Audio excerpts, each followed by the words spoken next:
नमस्ते बच्चों, मैं आपकी हिंदी विषय की अध्यापिका मनीषा गौतम आज आपको आपकी हिंदी की पुस्तक का पाठ 17 वीर कुंवर सिंह का भाग 2 पढ़ाने जा रही हूँ। देखिए बच्चों, इससे पहले हम इसका आपको प्रथम भाग पढ़ा चुके हैं और प्रथम भाग में हमने आपको वीर कुंवर सिंह के जन्म के बारे में बताया था कि उनका जन्म कहाँ हुआ था, उनके पिता कौन थे, उनकी माताजी का नाम क्या था, वो कैसे व्यक्तित्व के इंसान थे और उसके साथ साथ एक कुशल स्वतंत्रता सेनानी भी वो रहे हैं। तो चलिए बच्चों, अब इस पाठ को हम शुरू करते हैं। सभी बच्चे अपनी बुक खोलेंगे और मेरे साथ साथ ध्यानपूर्वक पढ़ेंगे और समझेंगे। 25 जुलाई 1857 को दानापुर के सैनिक टुकड़ी ने विद्रोह कर दिया और सैनिक सोन नदी पार कर आरा की ओर चल पड़े। कुंवर सिंह से उनका संपर्क पहले से ही था। इस मुक्ति वाहिनी के सभी बागी सैनिकों ने कुंवर सिंह का जय घोष करते हुए आरा पहुंचकर जेल की सलाखें तोड़ दी और कैदियों को आजाद कर दिया। 27 जुलाई 1857 को कुंवर सिंह ने आरा पर विजय प्राप्त की। सिपाहियों ने उन्हें फौजी सलामी दी। यद्यपि कुंवर सिंह बूढ़े हो चले थे, परंतु बूढ़ा शूरवीर इस अवस्था में भी युद्ध के लिए तत्पर हो गया और आरा क्रांति का महत्वपूर्ण केंद्र बन गया। तो हुआ क्या था बच्चों कि जो अपने देश को आजाद कराने के लिए स्वतंत्रता सेनानियों की टुकड़ी बनी थी, वो वीर कुंवर सिंह के साथ मिल गई और मिलकर उनके साथ आजादी की लड़ाई लड़ने के लिए तत्पर हो गई। दानापुर और आरा की इस लड़ाई की ज्वाला बिहार में सर्वत्र व्याप्त हो गई थी, यानी कि फैल गई थी, बड़ी रूप धारण कर चुकी थी। लेकिन देशी सैनिकों में अनुशासन की कमी, स्थानीय जमींदारों का अंग्रेजों के साथ सहयोग करना एवं आधुनिकतम शस्त्रों की कमी के कारण जगदीशपुर का पतन रोका ना जा सका। 13 अगस्त को जगदीशपुर में कुंवर सिंह की सेना अंग्रेजों से परास्त हो गई। तो कुंवर सिंह की सेना किससे परास्त हो गई थी? अंग्रेजों से परास्त हो गई थी। किंतु इससे वीर कुंवर सिंह का आत्मबल टूटा नहीं और वे भावी संग्राम की योजना बनाने में तत्पर हो गए। देखिए, वीर कुंवर सिंह की यहाँ पर जो उम्र थी वो बढ़ती जा रही थी, वो वृद्ध हो चुके थे, लेकिन उनके अंदर का जो साहस था अपने देश को आजाद कराने का, वो कहीं से भी कम नहीं नजर आ रहा था और वे बढ़ चढ़कर क्रांति में हिस्सा ले रहे थे। वे क्रांति के अन्य संचालक नेताओं से मिलकर इस आजादी की लड़ाई को आगे बढ़ाना चाहते थे। कुंवर सिंह सासाराम से मिर्जापुर होते हुए रीवा, कालपी, कानपुर एवं लखनऊ तक गए। लखनऊ में शांति नहीं थी, इसलिए बाबू कुंवर सिंह ने आजमगढ़ की ओर प्रस्थान किया। उन्होंने आजादी की इस आग को बराबर जलाए रखा। उनकी वीरता की कीर्ति पूरे उत्तर भारत में फैल गई। वो इतने वीर थे कि उनकी प्रशंसा दूर दूर तक होने लगी। कुंवर सिंह की इस विजय यात्रा से अंग्रेजों के होश उड़ गए। कई स्थानों के सैनिक एवं राजा कुंवर सिंह की अधीनता में लड़े। उनका सहयोग देकर वह लड़ने लगे। जो और राजा थे वो कुंवर सिंह के साथ मिलकर आजादी की लड़ाई लड़ने के लिए तत्पर हो चुके थे। उनकी यह आजादी की यात्रा आगे बढ़ती रही। लोग शामिल होते गए और उनकी अगुवाई में लड़ते रहे। इस प्रकार ग्वालियर, जबलपुर के सैनिकों के सहयोग से सफल सैन्य रणनीति का प्रदर्शन करते हुए वे लखनऊ पहुंचे। कौन? वीर कुंवर सिंह जी। आजमगढ़ की ओर जाने का उनका उद्देश्य था इलाहाबादी बनारस पर आक्रमण कर शत्रुओं को पराजित करना। तो वीर कुंवर सिंह क्या करना चाहते थे? आजमगढ़ की ओर बढ़ते हुए जा रहे थे। उनका उद्देश्य क्या था कि इलाहाबाद और बनारस पर आक्रमण करके उनके शत्रुओं को पराजित करना है और अतः जगदीशपुर पर अधिकार करना। अंग्रेजों और कुंवर सिंह की सेना के बीच घमासान युद्ध हुआ। उन्होंने 22 मार्च 1858 को आजमगढ़ पर कब्जा कर लिया।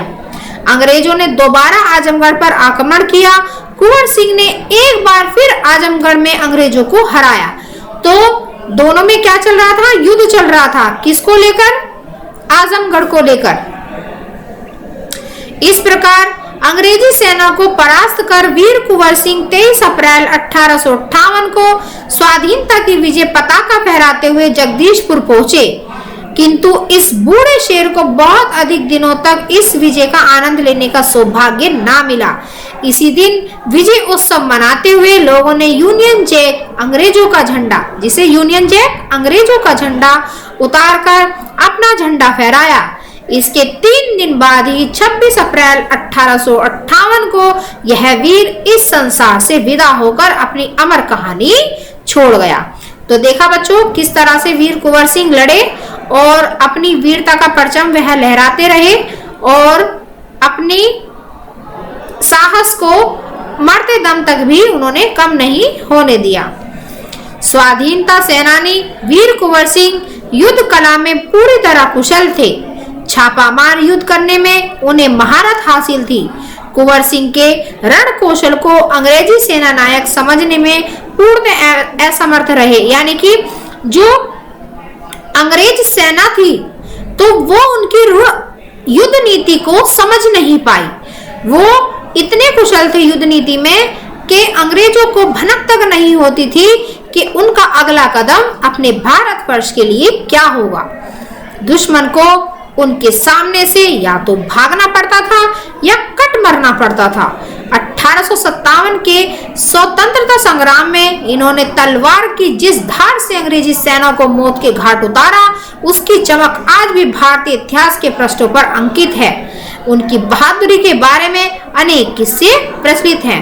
तो यहाँ पर देखिए कितना उनके अंदर साहस था कि अंग्रेजों को अपनी तलवारों से उन्होंने काट डाला था और आज भी यह बात इतिहास के पन्नों में दर्ज है। कहा जाता है एक बार कुंवर सिंह को अपनी सेना के साथ गंगा पार करनी थी। अंग्रेजी सेना निरंतर उनका पीछा कर रही थी, पर कुंवर सिंह भी कम चतुर नहीं थे। उन्होंने अफवाह फैला दी कि वे अपनी सेना को बलिया के पास हाथियों पर चढ़ाकर पार कराएंगे। फिर क्या था, अंग्रेज सेनापति डगलस बहुत बड़ी सेना लेकर बलिया के निकट गंगा तट पर पहुंचा और कुंवर सिंह की प्रतीक्षा करने लगा। कुंवर सिंह ने बलिया से 7 मील दूर शिवराजपुर नामक स्थान पर अपनी सेना को नावों से गंगा पार करा दिया। जब डगलस को इस घटना की सूचना मिली तो वह भागते हुए शिवराजपुर पहुंचा, पर कुंवर सिंह की तो पूरी सेना गंगा पार कर चुकी थी। तो देखिए यहाँ पर उनकी बुद्धि का परिणाम देखिए कि उन्होंने एक गलत अफवाह फैलाकर अंग्रेजों को भटकाया और अपना उद्देश्य पूरा कर लिया। एक अंतिम नाव रह गई थी और कुंवर सिंह उसी पर सवार थे। अंग्रेज सेनापति डगलस को अच्छा मौका मिल गया। उसने गोलियां बरसानी आरंभ कर दी। तब कुंवर सिंह के बाएं हाथ की कलाई को भेदती हुई एक गोली निकल गई। कुंवर सिंह को लगा कि अब हाथ तो बेकार हो ही गया है और गोली का जहर भी फैलेगा। उसी क्षण उन्होंने गंगा मैया की ओर भावपूर्ण नेत्रों से देखा और अपने बाएं हाथ को काटकर गंगा मैया को अर्पित कर दिया। तो आपने देखा बच्चों कि कितना साहस था उस इंसान में जिसका नाम था वीर कुंवर सिंह। उस इंसान ने अपना बायां हाथ काटकर गंगा में बहा तक दिया था। अब उनकी वीरता का और इससे बड़ा परिणाम आपको क्या मिल सकता है। कुंवर सिंह ने अपने ओजस्वी स्वर में कहा, हे गंगा मैया, अपने प्यारे की यह किचन भेंट स्वीकार करो। कुंवर सिंह ब्रिटिश हुकूमत के साथ लोहा तो लिया ही, उन्होंने अनेक सामाजिक कार्य भी किए। आरा जिला स्कूल के लिए जमीन दान में दी, जिस पर स्कूल के भवन का निर्माण किया गया। कहा जाता है कि उनकी आर्थिक स्थिति बहुत अच्छी नहीं थी, फिर भी वे निर्धन व्यक्तियों की सहायता करते थे। उन्होंने अपने इलाके में अनेक सुविधाएं प्रदान की थी। उनमें से एक आरा जगदीशपुर सड़क और आरा सड़क का निर्माण। उस समय जल की आपूर्ति के लिए लोग कुएं खुदवाते थे और तालाब बनवाते थे।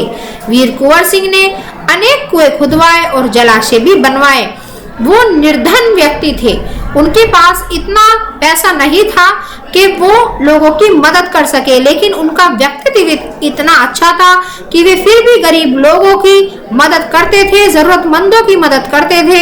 उसके लिए उन्होंने अपनी जमीन तक दान में दे दी थी और लोगों के लिए कुएं और जलाशय भी खुदवाना शुरू कर दिया। कुंवर सिंह उदार एवं अत्यंत संवेदनशील व्यक्ति थे। इब्राहिम खां और किफायत हुसैन उनकी सेना में उच्च पदों पर आसीन थे। उनके यहाँ हिंदुओं और मुसलमानों के सभी त्योहारों एक साथ मिलाकर मनाए जाते थे। उन्होंने पाठशालाएं और मकतब भी बनवाए। बाबू कुंवर सिंह की लोकप्रियता इतनी थी कि बिहार कि कई लोक भाषाओं में उनकी प्रशस्ति लोकगीतों के रूप में आज भी गाई जाती है।